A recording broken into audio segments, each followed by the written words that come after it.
Hello everybody, welcome to another English Productions cast, and today we're going back on Tiberium Wars for this battle, and today we're going to be on Tournament, Rift. I am farting a lot, it's actually rather sad, excuse me. You can't hear it, but it's a habit that I say excuse me. So anyway, the map today is Tournament Rift, and our competitors for today is Lumos and Bluephoenix. Both, we have a construction complete nod. Yep, Cyan nod against Blue GDI. So we see that Lumos is on the right, Bluephoenix is on the left. And as we can see, we've got a few infantry scouting forces coming from Lumos' hand nod, currently heading down towards the middle of the map, probably to the bottom in fact, and probably going to be seeing some captures of the Tiberium spikes. The same thing is happening for Bluephoenix as well. He's going to be having that same idea, and one infantry squad I think is also going to the top, although he might have just turned around. No, he's going straight for the base. Obviously, one rifleman squad is going to the top to try and do a more subtle route. Engineer goes out to capture the first Tiberium spike, which is on the left of the map for Bluephoenix. And we are close to having a bit of a battle down here as units start to crowd around this area. As we see 3 rifleman squads and 1 militant squad. They come down here to have a look if the tip spikes are still free. We see that raiders go out and a few other light scouting units being deployed by Lumos. And same thing is happening for Bluephoenix as well. Pitbulls are starting to emerge from the war factory, and we see that the militant squads have now arrived at Bluephoenix's base. They're going to be having a look and nicely just taking a look at whatever's there, just to get a better idea of what Lumos is facing, to be honest. So the Pitbulls come out, and also some APCs have now emerged from there as well. Harvester comes out, the Pitbulls, I think they've gone on their own to attack them. But the APC provides a nice covering fire to deal with the militant squads. Watchtower goes up as well, but a little bit too late as one of the... oh, wow, we've got an attack coming by Lumos with a few attack bikes and a raider as well. And we see that Lumos is already going for his expansion, so the second tip field is already going to be claimed, and a sneaky little foxhole made by Bluephoenix there. I don't know if Lumos actually knows if that foxhole's there, because I'm pretty sure he would have dealt with that by now, because that is a very bad thing to have your enemy player spying on you constantly. But yeah, we see quite a few harvesters going out. We see quite a nice economy being built over there, so he might have a decent amount of resources to handle Bluephoenix. These vehicles just absolutely raped that APC, so that's that APC is out. And we see a few missile squads coming to surround the Tiberium field. At least I think there are. No, they're just going to the middle of the base, sort of equidistant from everything else. And we see, alright, so there's a garrison structure by Lumos. It's just being a little bit of a distraction right now. The power plant goes up, so it's got a bit additional power, so he may be trying to plant down some defences as well. I don't know if he'll be going for this Tiberium field or if he'll be going to the top middle. It's a bit hard to say, but he should really get that expansion out very soon, because that Lumos already has his expansion, so he'll already be getting a lot more credits from that these 2 refineries and however many harvesters. I'm not going to try and count. More militant squads come out from Lumos' hand on. They're going to be proceeding to the top end of the map. Quite a large unit. Whoa, that's quite a huge force there. Going to the middle of the Tiberium field. Going to be trying to hold that position. Pitbull's going straight past, going towards the top of the end of the map. Probably going to be going down towards this area here. This harvester's just shagging some Tiberium because it feels like a bit horny, but my god, you never know. Nature calls, I suppose. The Pitbulls are now coming down here pretty much undisturbed. I don't think Lumos actually knows what's going on over here. And they're about to descend on the harvesters right now. Quite a few of them, so he might actually be able to destroy a couple if he's lucky. But definitely one. Units making a switch back towards these Pitbulls over here. Pitbulls taking care of the harvesters quite nicely. And then a second MCV goes up built by Lumos over there. So I think that's also going to be proceeding towards the middle Tiberium field, if at all possible. Pitbull's doing a nice job trying to keep away from all the infantry, but almost getting that one harvester. Yeah, he's just going to risk it, get that other harvester. Boom, that goes down, and all the Pitbulls recede back to the top of the map, and they're now going to be retreating to the Bluephoenix's base.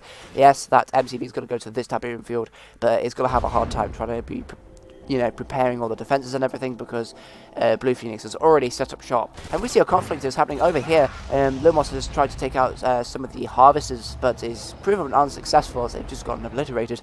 Lumos is still having his units attack that Tiberium spike. I don't know if that's actually going to be destroyed by the time this match ends, or by the time that you know, they've actually done a decent amount of damage. We'll see a couple of Predator tanks coming around here. Will they actually be engaging that structure? Who knows? Oh yes, they do actually engage that structure, but I don't think that's their main priority at this moment. A few vehicles coming from this main spawn point down to the front expansion point, and we see quite a lot of infantry. Quite a lot of infantry spammed by Lumos over there. Not enough infantry on Bluephoenix's side to contain them. Quite a huge amount. So this is going to be quite a nice battle over the middle section over here. APCs going out to support the Bluephoenix's infantry.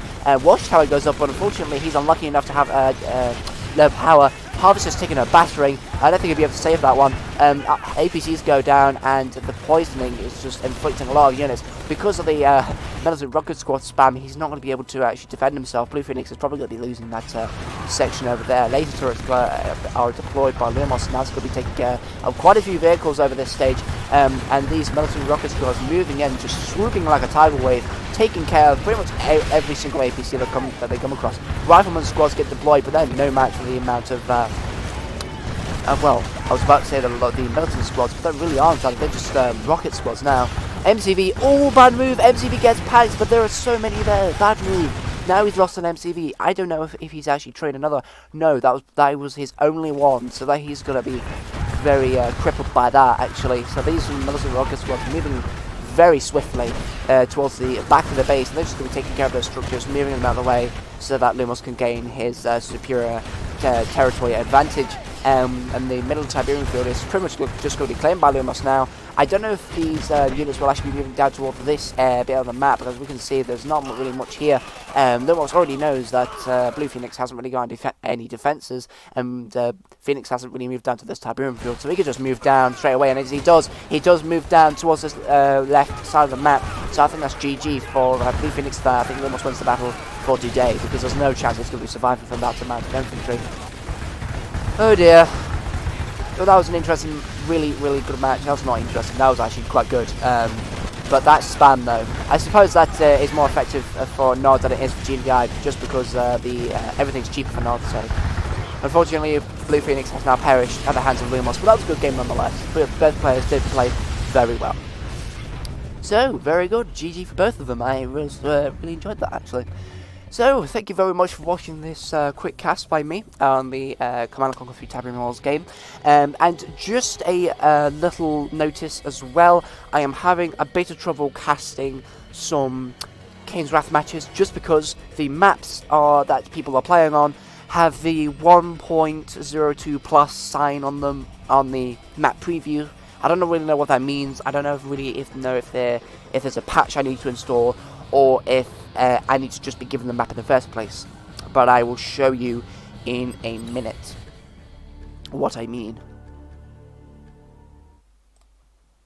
So yeah, I'm just a bit concerned because I haven't really got any Kane's Wrath games to cast, because they can't really be played on the Kane's Wrath that I have, which is very concerning, to be honest. Now, there were some. Excuse me. Right, okay, so there is one. I mean, there are quite a few replays that have been added since then. But, for example, there is one replay here that has already got 101 downloads. I'll just show you this. I know this isn't a cast, but this is just a thing. I don't know what to do with this. I'm just seeking for help at this point. So basically, we are having, like, this. It has 1.02 plus, and I don't know what map that is. I'm going to click it. That is not a map I have. That's Tiberium Rift, so that's probably just a custom map. And it has 1.02 plus, so I don't know if there was like a patch or something I need to download.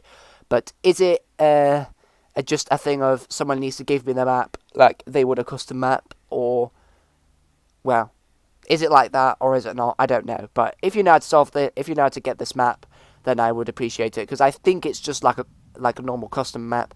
You just have to play with the person who actually has it, and then you can just play with it at your leisure. But I just wanted to mention that because I've been having problems. Most of the replays have had that 1.02 plus overlay added to it, so it's been very hard to actually cast some Kane's Wrath replays. But since then, Kane's Wrath replays have been popping up without that, with just the normal map. So it's probably going to be casting more of them lately now, just later in the future. Anyway, enough of me babbling. Thank you very much for watching, and I will see you in the next cast. Bye bye.